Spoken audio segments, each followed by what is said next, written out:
Ford knows how to appeal to the mainstream car buyer. Its Fiesta Supermini has remained the best-selling car in the UK since 2009, while the Focus is a favorite among company car drivers and families alike. It can do performance cars, too, from the Fiesta XR2 to the latest Focus RS. But there have been a few duffers over the years. Keep scrolling to discover the most controversial Fords ever. Ford Pinto. Never mind being one of the most controversial Fords ever, the North American market Ford Pinto is one of the most controversial cars, full stop. It was subject to a huge recall in 1977 when it was discovered that locating the fuel tank behind the rear axle could have explosive consequences. Ford was accused of knowing about the design fault, and subsequently faced more than 100 lawsuits following the recall. Ford Bronco. Ford couldn't have predicted the Bronco's rise to infamy.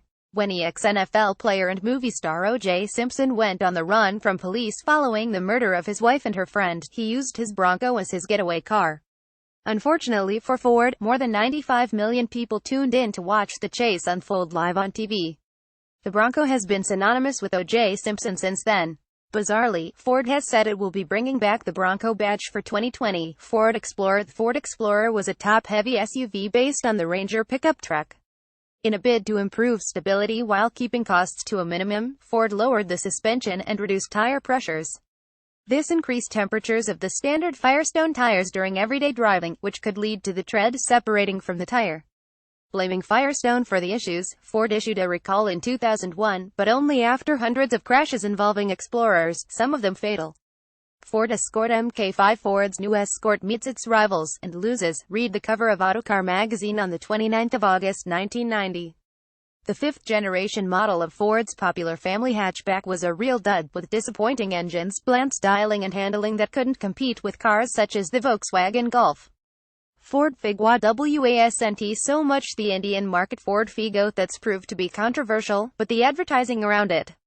An ad for the Fiesta-based Supermini appeared on Ford India's website showing former Italian Prime Minister Silvio Berlusconi with a group of gagged women in the boot of the car. Beneath the picture, it stated, "Leave your worries behind with Figo's extra-large boot." Ford EcoSport. Ford desperately needed a small crossover to rival the Nissan Juke.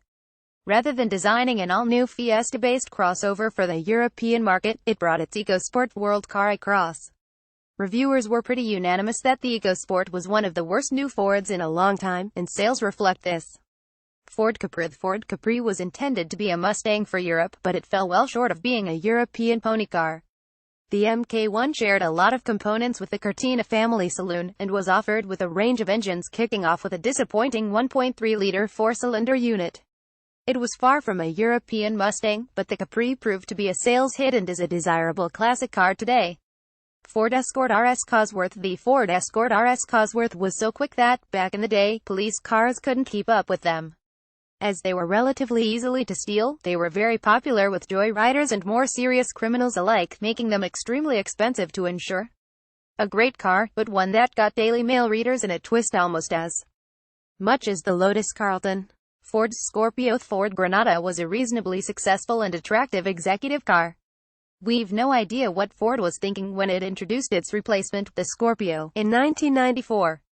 It featured bulbous headlights, and to this day, Ford hasn't revealed the chief designer responsible for its controversial appearance. "Nearly every Ford designer had a go at this one," said Ford's product development man at the launch. It wasn't a massive sales success.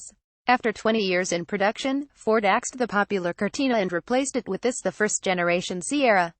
Nicknamed the Jelly Mold because of its futuristic styling, sales of the Sierra were initially slow. This wasn't helped by speculation that its design hid crash damage. Its smart bumper design could withstand minor impacts, concealing more serious damage underneath, and rumors even arose that Ford might reintroduce the Cortina.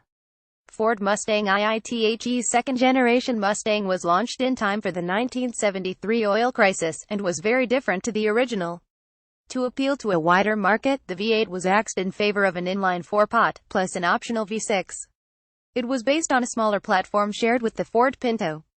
As soon as America moved on from the oil crisis, Ford had to re-engineer the engine bay in order to squeeze in a V8. Ford 500 launched in 2005 as a successor to the popular Ford Taurus. The 500 was uninspiring in many ways.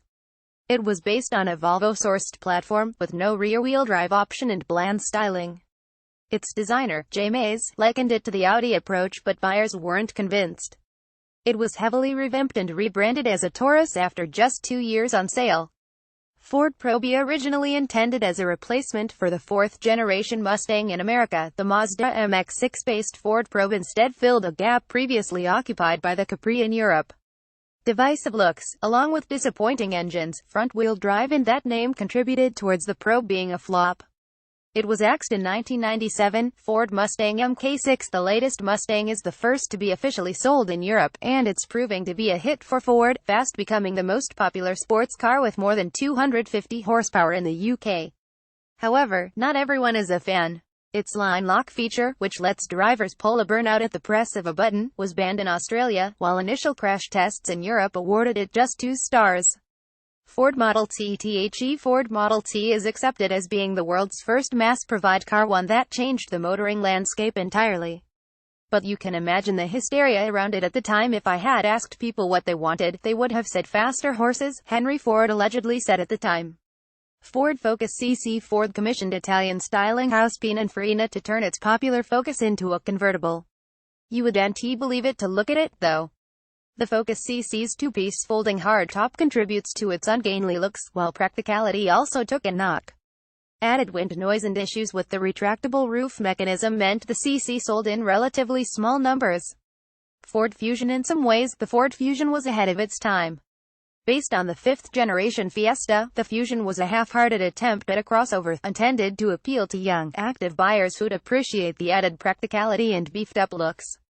Instead, it proved to be popular with older drivers who appreciated the ease of getting in and out, along with its increased headroom. Ford Excursion. Based on the Ford F-250 Super Duty pickup, the Excursion was the longest and heaviest SUV to ever enter production. Intended for the North American market, the Excursion proved to be too big even for American roads, and was axed in 2005. Ford Torino Talladega. Ford Torino Talladega was a muscle car built for a matter of weeks in 1969 before it was axed on cost grounds. Intended to make Ford more competitive in NASCAR and sold under homologation rules, the beefed-up Torino was named after the Talladega Superspeedway, which opened the same year. It didn't last long before Ford abandoned all its racing programs after being questioned over their cost compared to improving the efficiency and safety of its road cars.